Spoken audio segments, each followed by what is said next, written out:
CBSE class 10th, ठीक है, अगर टर्म 2 की बात की जाए, ठीक है, तो टर्म 2 एनसीईआरटी, क्योंकि टर्म 2 का सब्जेक्टिव एग्ज़ाम होने वाला है, तो टर्म 2 की अगर बात की जाए तो कितने चैप्टर हैं हमारे पास? ठीक है, हमारे पास 6 चैप्टर हैं ओनली। तो 6 चैप्टर में आप फाड़ सकते हो एग्ज़ाम में, ठीक है, अगर ढंग से प्रिपरेशन करूँ। और जो बोर्ड एग्ज़ाम का लेवल है ना, क्वेश्चंस का लेवल, वो बहुत ही ईजी और मीडियम के बीच में, टफ तो है ही नहीं, ईजी ही बोल सकते हैं। ठीक है, जो सैम्पल पेपर आया था और हमने किया भी था, लिंक्स में मिल जाएंगे डिस्क्रिप्शन पे। सो बेटा एनसीईआरटी ज़्यादा इंपॉर्टेंट है मेरे विचार से। एनसीईआरटी और प्रीवियस क्वेश्चन कर लेते हो ना, तो आप एग्ज़ाम में फोड़ के आओगे। ठीक है, सो एनसीईआरटी के वो क्वेश्चन जो एग्ज़ाम में आ सकते हैं, वो आज मैं आपको मार्क करवाऊँगा। चैप्टर वाइज एनसीईआरटी से देखते हैं। तो सबसे पहले जो चैप्टर आपके सिलेबस में वो है क्वाड्रेटिक इक्वेशन। सो बेटा क्वाड्रेटिक इक्वेशन क्या होती है, स्टैंडर्ड फॉर्म क्या होता है उसका, उस पर ये क्वेश्चन बन सकता है, जो मैंने मार्क कर दिया कि ठीक है, स्टैंडर्ड फॉर्म ये होता है, ए की वैल्यू नॉन ज़ीरो होनी चाहिए। तो ये हो गया। उसके बाद अगर मैं बात करूँ एग्जाम्पल्स की, सो एग्जाम्पल्स में क्या है बेटा, 4.1 का पहला एग्जाम्पल कि इनमें से कौन सा क्वाड्रेटिक इक्वेशन है, कौन सा नहीं है। तो ये क्वेश्चन एग्जाम में आ सकता है। नेक्स्ट अगर मैं बात करूँ 4.2 की, तो फैक्टराइजेशन मेथड से इन क्वेश्चनों को सॉल्व करना आ सकता है। ठीक है, इनको ज़रूर कर लेना। और उसके बाद 1 या 2 मार्क्स में ये जो क्वेश्चन नंबर 6 है, क्वेश्चन नंबर 6 इम्पॉर्टेंट है। ठीक है, फिर अगर हम बात करें आपके सिलेबस में कंप्लीटिंग द स्क्वायर मेथड, वो आता ही नहीं है, तो उसको हम पढ़ेंगे नहीं, क्योंकि वो आता नहीं है आपके सिलेबस में। ठीक है, लेकिन बाकी चीज़ें आती हैं, वो हम दिखाएंगे।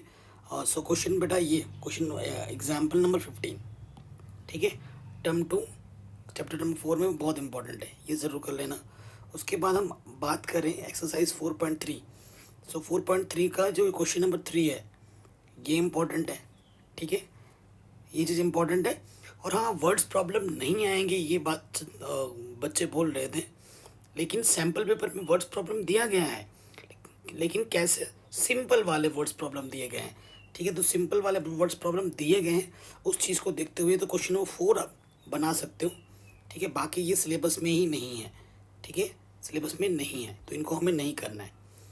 अगर बात करें नेचर ऑफ रूट्स के बारे में, तो इससे क्वेश्चन ज़रूर आएंगे। तो एग्जाम्पल 16 बनाओ, इस पर बेस्ड जो प्रीवियस क्वेश्चन है वो ज़्यादा इंपॉर्टेंट है, एनसीईआरटी से भी ज़्यादा। इस टॉपिक पे जो प्रीवियस क्वेश्चन है ना नेचर ऑफ रूट्स पर, वो ज़रूर कर लेना। ठीक है, तो ये क्वेश्चन नंबर 1 और 2 इम्पॉर्टेंट है।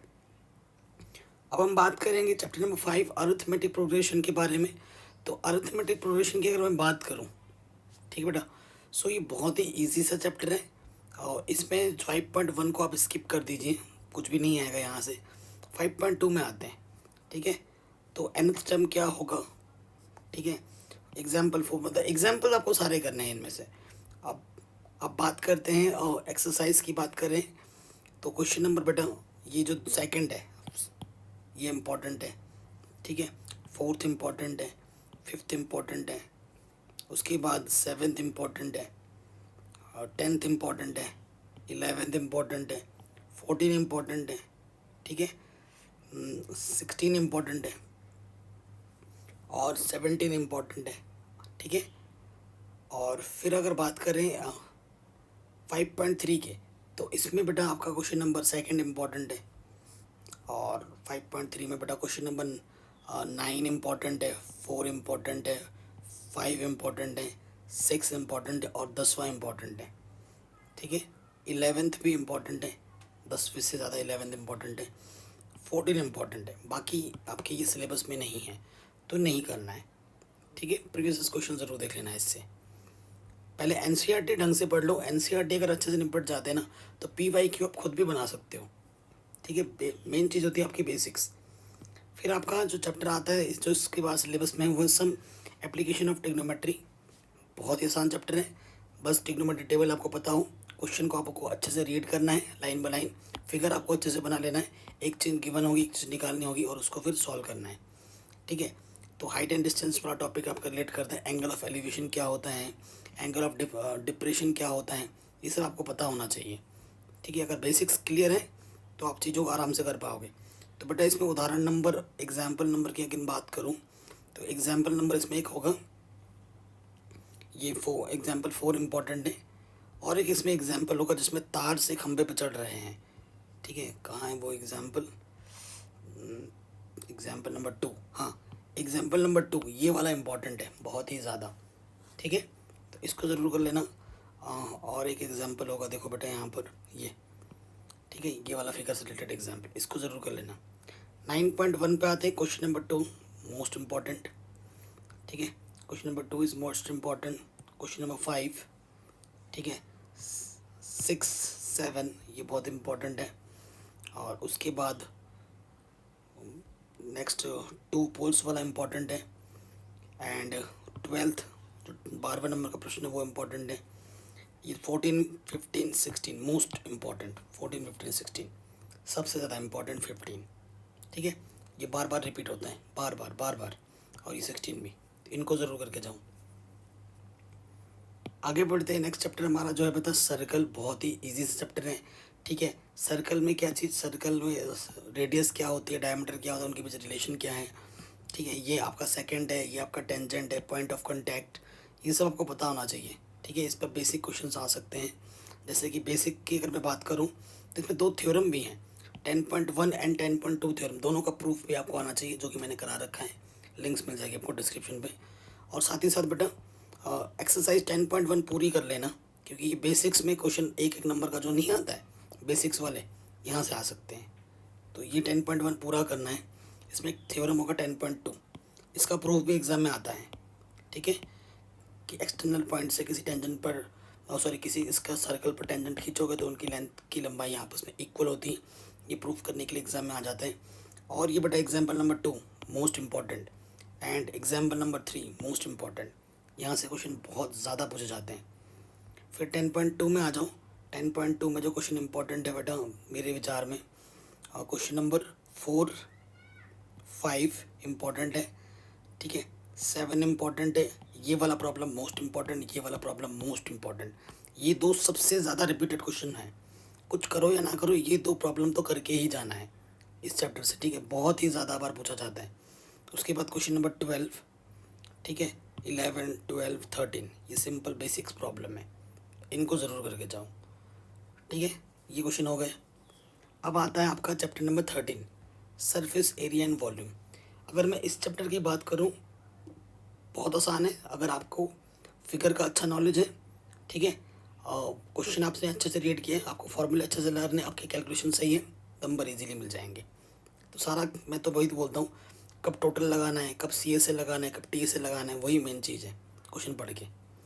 तो एग्जाम्पल नंबर 1 इम्पॉर्टेंट है, ठीक है, एग्जाम्पल नंबर 1 हो गया। उसके बाद हम आ जाते हैं एग्जाम्पल नंबर 4 इम्पॉर्टेंट है, 13.1 एक्सरसाइज में क्वेश्चन नंबर 1 मोस्ट इम्पॉर्टेंट, ठीक है, उसके बाद question number 4 is most important and ये उससे भी ज़्यादा इम्पॉर्टेंट है बेटा ये 9, ठीक है, इसको ज़रा कर लेना। फिर नेक्स्ट टॉपिक आता है volume of combination of solids, ये टॉपिक भी काफ़ी शानदार है, और इसमें जो क्वेश्चन नंबर 3 है most important, 4th most important and 8वां most important. Next topic conversion, एक चीज़ से दूसरे चीज़ में, तो ये बहुत आता है, तो इसमें एक क्वेश्चन होगा बेटा, वो कहाँ दिख रहा है मुझे, ठीक है, एग्जाम्पल्स तो सारे ही करने हैं। क्वेश्चन नंबर बेटा मैं अगर बात करूँ, question number first basics 2 marks में आ सकता है, और उसके बाद ये 3rd and 4th most important, ठीक है, एंड 6 इम्पॉर्टेंट, और इधर से देखो बेटा एक फार्मर वाला होगा 8वां और 9वां, ये CBSE से रिलेटेड क्वेश्चन है जो बार बार पूछे जाते हैं, ठीक है, 8वां और 9वां ये इंपॉर्टेंट है। फर्स्ट टाइम वो कौन आपके सिलेबस में नहीं है तो ये आप स्किप कर सकते हैं। लास्ट चैप्टर जो आपके सिलेबस में वो है स्टैटिक्स, ठीक है, स्टैटिक्स और मीन निकालने के सिलेबस में आपके पास 2 ही मेथड है, एक तो डायरेक्ट मेथड है और एक बेटा क्या है आपका अज्यूम्ड मीन मेथड, यही 2 मेथड है। इन पर बेस्ड क्वेश्चन ज़रूर कर लो प्रैक्टिस के लिए, ठीक है। डायरेक्ट मेथड का अगर मैं टेबल की बात करूँ, ठीक है, ये डायरेक्ट मेथड सब पढ़ा रखा है, और अभी ये भी मेथड, हर मेथड के बारे में पता होना चाहिए, ठीक है। सो मैं इंपॉर्टेंट क्वेश्चंस बताता हूँ जो आपको हेल्प करेगा। 14.1 में question number 1 and question number 3, just ये 2 क्वेश्चन इंपॉर्टेंट है, ठीक है, ओके। एंड 5वां क्वेश्चन थोड़ा देख लेना, ये वाला क्वेश्चन। और इसके बाद मोड निकालने के लिए आता है, तो मोड निकालने के लिए सिर्फ एग्जाम्पल नंबर 5 देख लेना, क्योंकि फार्मूला बेस्ड होता है, बहुत ही आसान होता है। तो एग्जाम्पल 5 ओनली, ठीक है। फिर मीन निकालने के लिए एक्सरसाइज 14.2 में कुछ नहीं है।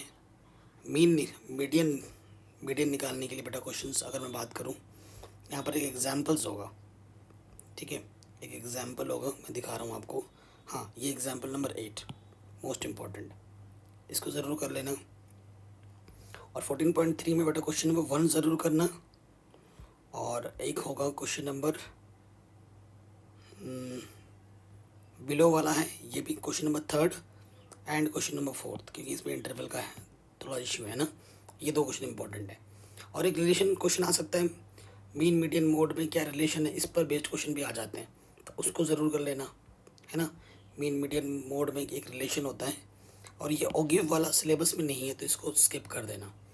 तो कुल मिला के आपके पास quadratic equation, arithmetic progression, some application of trigonometry, circles, ठीक है, surface area and volumes and statistics, ये चैप्टर्स हैं जो कि बहुत ही ईजी हैं। और ये सारे एनसीईआरटी मैंने पहले ही करा रखे हैं, लिंक्स मिल जाएंगे डिस्क्रिप्शन पे, ठीक है। और इनका जो 1 शॉट वीडियो वो भी मैंने पहले ही करा रखा है, ठीक है। सारा लिंक्स मिल जाएगा आपको डिस्क्रिप्शन पे।